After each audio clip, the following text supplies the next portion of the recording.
Hello, welcome to no why to pain. आज हम बात करेंगे आपकी बॉडी के सबसे इम्पॉर्टेंट लॉजिस्टिक्स नेटवर्क के बारे में, यानी आपका सर्कुलेटरी सिस्टम। हीमोडायनामिक्स सुनने में टेक्निकल लगता है, बट सिंपल भाषा में इसका मतलब है how your blood flows and gets work done. Imagine करिए कि आपकी बॉडी एक बड़ा शहर यानी सिटी है। आपका दिल वहां का मेन वेयरहाउस और पंप है, और आपकी आर्टरीज और वेन्स वहां के हाईवेज और रोड्स है।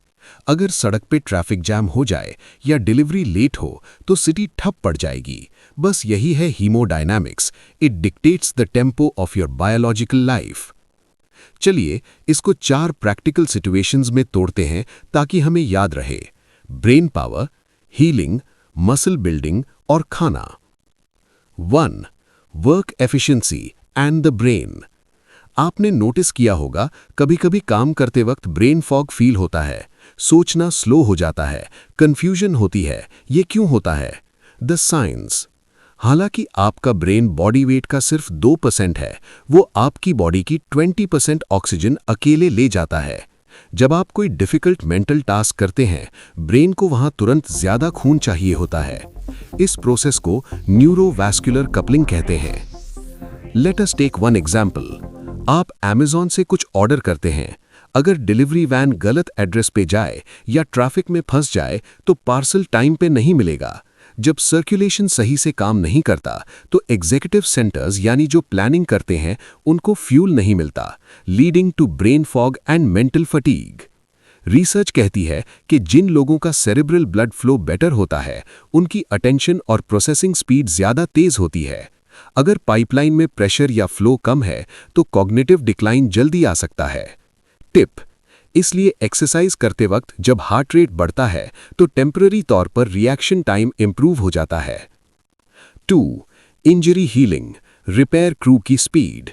जब हमें चोट लगती है तो वो कितनी जल्दी ठीक होगी, ये टोटली इस बात पे डिपेंड करता है कि वहां ब्लड सप्लाई कैसी है। The science.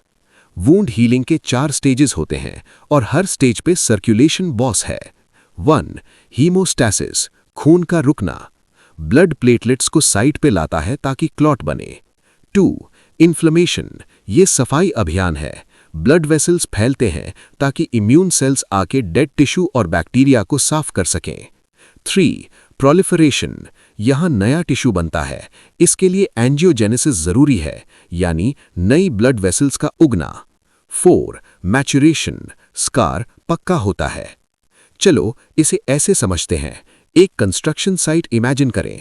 अगर ट्रक्स यानी ब्लड वेसल्स सीमेंट और ईंट यानी ऑक्सीजन एंड न्यूट्रिएंट्स लेकर साइट तक नहीं पहुंच पाए तो बिल्डिंग कभी नहीं बनेगी। ऑक्सीजन सबसे बड़ा रेट लिमिटिंग फैक्टर है।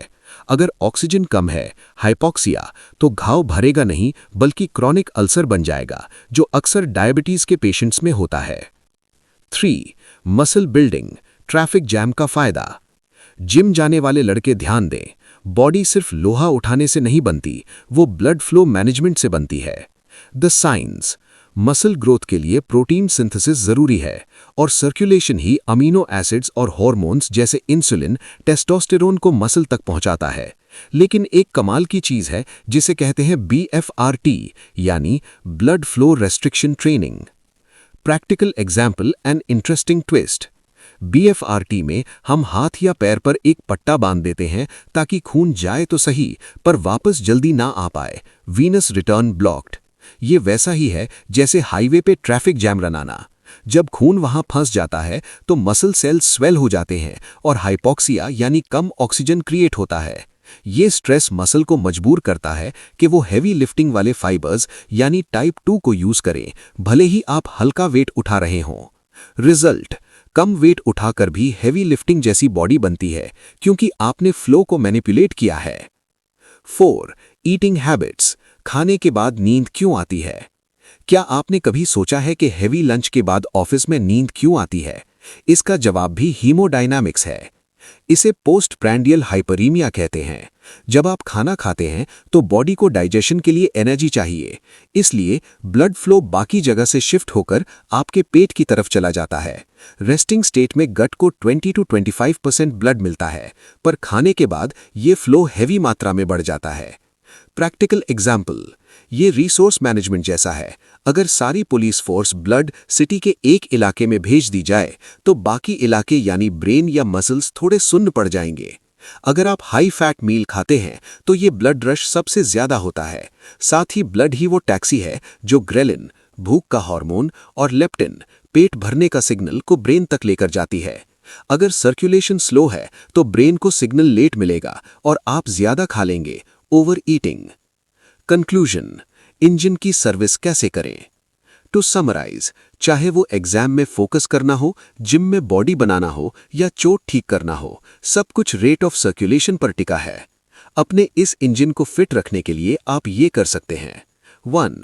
मूव, एक्सरसाइज ब्लड वेसल्स की इलास्टिसिटी मेंटेन करती है। 2.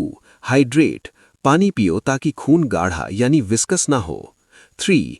ईट बीट्स एंड ग्रीन्स, इनमें नाइट्रेट्स होते हैं जो नाइट्रिक ऑक्साइड बनाते हैं जिससे आर्टरीज खुलती हैं और प्रेशर कम होता है। सर्कुलेशन सही तो लाइफ सही।